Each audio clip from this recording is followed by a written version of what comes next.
નમસ્તે વિદ્યાર્થી મિત્રો, આજે આપણે સ્ટેટ વિષયમાં ધોરણ 11માં સ્વાધ્યાય 3.3 જોઈશું.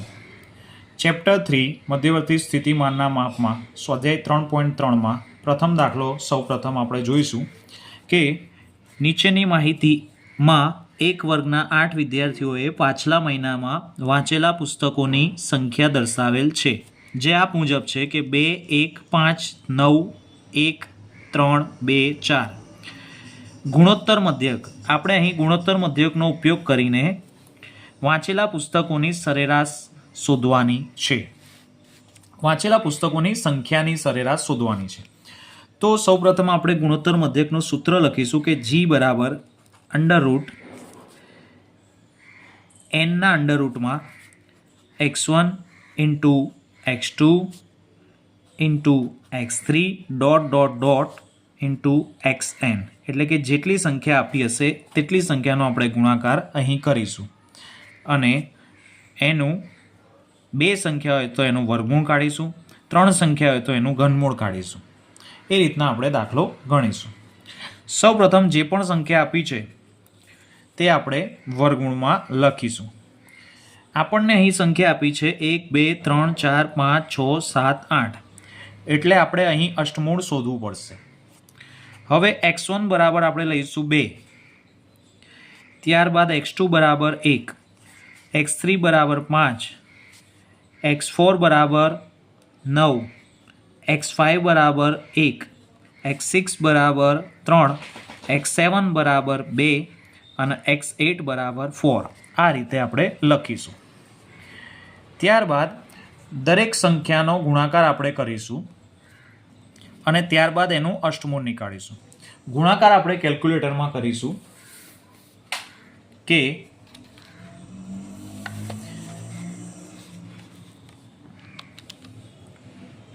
2 ગુણ્યા 1 ગુણ્યા 5 ગુણ્યા 9 ગુણ્યા 1 ગુણ્યા 3 ગુણ્યા 2 ગુણ્યા 4.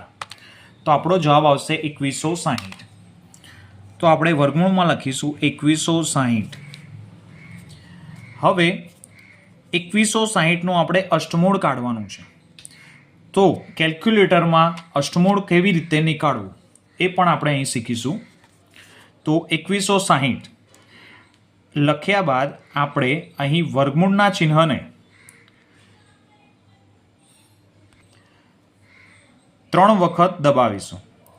જેમ કે વર્ગ હોય તો 2 ગુણ્યા 2 ગુણ્યા 2, એટલે કે 2 દુ 4 દુ 8. તો અહીં અષ્ટમૂળ કાઢવાનું છે, એટલે અષ્ટમૂળ કાઢવા માટે આપણે વર્ગમૂળ 3 વખત દબાવવું પડશે. તો અહીં 2160 1, 2 અને 3. તો આપણો જવાબ આવશે 2.61. તેથી G બરાબર થશે 2.61. હવે આપણે દાખલા નંબર 2 જોઈશું. એક મશીનની કિંમતમાં તેના પહેલા 4 વર્ષોમાં અનુક્રમે 10%, 7%, 5% અને 2%ના દરે ઘસારો થાય છે. ઘસારાના દરની સરેરાશ યોગ્ય રીતે આપણે શોધવાની છે. અહીં પણ આપણે ગુણોત્તર મધ્યકની રીતનો ઉપયોગ કરીશું, પરંતુ સૌપ્રથમ આપણે ઘસારાનો દર જે ટકામાં આપ્યો છે અને ઘસારો આપણે હંમેશા માઇનસ કરવાનો હોય છે, અને અહીં ટકામાં આપ્યો હોવાથી દરેક કિંમતોને આપણે 100માંથી માઇનસ કરીશું. તો 4 વર્ષોમાં અનુક્રમે જે ઘસારો થયો છે તેને 100માંથી આપણે માઇનસ કરીશું. તો 100 માઇનસ 10 એટલે આવશે 90. ત્યારબાદ 100 માઇનસ 7 એટલે આવશે 97%. ત્યારબાદ 100 માઇનસ 5 એટલે આવશે 95%. અને 100 માઇનસ 2 એટલે આવશે 98%. એટલે આપણે અહીં x1 ને 90%, x2 ને 97%, x3 ને 95% અને x4 ને 98% લઈશું. તો અહીં જોઈ શકે છે કે 90%, ત્યારબાદ 97 એટલે કે 100 - 7, સોરી 100 - 7 એટલે 93 થશે, તો અહીં આવશે 93%. ત્યારબાદ 100 - 5 95% અને 100 - 2 98%ને આપણે એક્સ તરીકે ધારીશું. હવે આપણે જીનું સૂત્ર લખીશું કે જી બરાબર √ અહીં કેટલી સંખ્યા છે તો 1 2 3 4, તો આપણે ચતુરનું વર્ગમૂળ એટલે કે ચતુર્મૂળ નીકાળીશું x1 × x2 × x3 × x4. હવે ચતુર્મૂળમાં x1 એટલે કે 90 × x2 93 × x3 95 અને x4 98. ત્યારબાદ આ સંખ્યાઓનો આપણે ગુણાકાર કરીશું. તો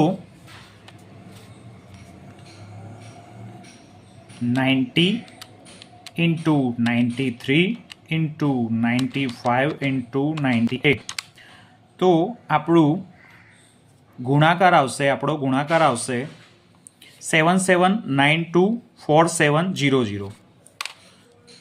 તો અહીં આપણે લખીશું 77924700 અને આ સંખ્યાનું આપણે ચતુર્મૂળ નીકાળવું છે, તેથી 2 વખત આપણે વર્ગમૂળ દબાવીશું. તો અહીં જોઈ શકો છો કે 77924700 અને વર્ગમૂળનું બટન આપણે દબાવીશું 1 2, તો આપણો જવાબ આવશે 93.95.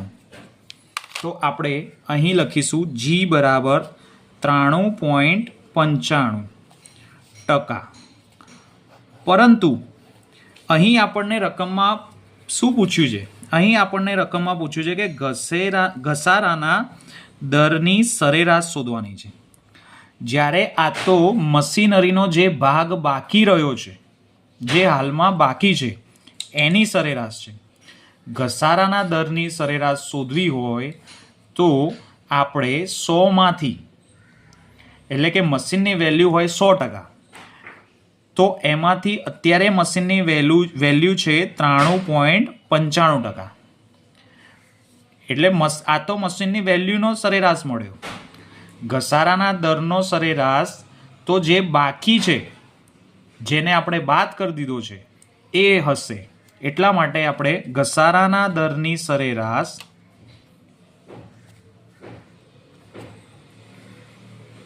શોધવા માટે મશીનની વેલ્યુને 100%માંથી બાદ કરીશું, એટલે કે 100 - 93.95.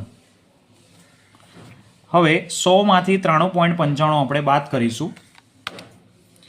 100 - 93.95, તો આપણો આન્સર આવશે 6.05. એટલે ઘસારાના દરની સરેરાશ બરાબર 6.05%. હવે આપણે દાખલા નંબર 3 જોઈશું. 3.3 સ્વાધ્યાયનો દાખલા નંબર છેલ્લો, ત્રીજો દાખલો. એક ટેક્સીએ સોમવારે 15 કિલોમીટર અને મંગળવારે 254 કિલોમીટરનો પ્રવાસ કર્યો છે. તેથી આપણે સોમવારના પ્રવાસને x1 અને મંગળવારના પ્રવાસને x2 ધારી લઈશું. આ 2 દિવસોમાં પ્રવાસ કરેલા અંતરની સરેરાશ ગુણોત્તર મધ્યકનો ઉપયોગ કરીને આપણે શોધવાની છે. હવે અહીં સિમ્પલી આપણે સૂત્ર લખી દઈશું કે જી બરાબર √ અને અહીં 2 જ સંખ્યા છે, એટલે આપણે વર્ગમૂળ જ કાઢવાનું છે. અને જ્યારે આપણે વર્ગમૂળ કાઢવાનું હોય તો અહીંયા 2 લખવાની જરૂર નથી, ખાલી સિમ્બોલ લખો એટલે એને વર્ગમૂળ જ કહેવાય. છતાં પણ તમારે લખવું હોય તો તમે અહીં લખી શકો છો. બરાબર. સૌપ્રથમ આપણે સૂત્ર લખીશું કે જી બરાબર n x1 × x2, જેમાં x1 બરાબર શું છે તો x1 બરાબર સોમવારના પ્રવાસમાં 15 કિલોમીટર, એટલે S1 બરાબર 15 થશે. જ્યારે મંગળવારના પ્રવાસમાં 254 કિલોમીટર, એટલે કે x2 બરાબર 254 થશે. હવે આ કિંમતો આપણે આ સૂત્રમાં લખીશું. અંડરરૂટ બે સંખ્યા છે એટલે n બરાબર આપણે લઈશું 2. x1 કેટલા છે તો 15, x2 કેટલા છે તો 254. હવે 15 ગુણ્યા 254 આપણે કરીશું તો 15 ગુણ્યા 254 તો આપણો આન્સર આવશે 3810 અને 3810નું આપણે વર્ગમૂળ દબાવી દઈશું તો આપણો આન્સર આવી જશે ગુણોત્તર મધ્યકનો 3810 વર્ગમૂળ 61.72 અને પાછળનો અંક 72 પછીનો અંક 5 છે તેથી એક પોઈન્ટ આપણે આગળ લખીશું 61.73 તો જી બરાબર થશે 61.73.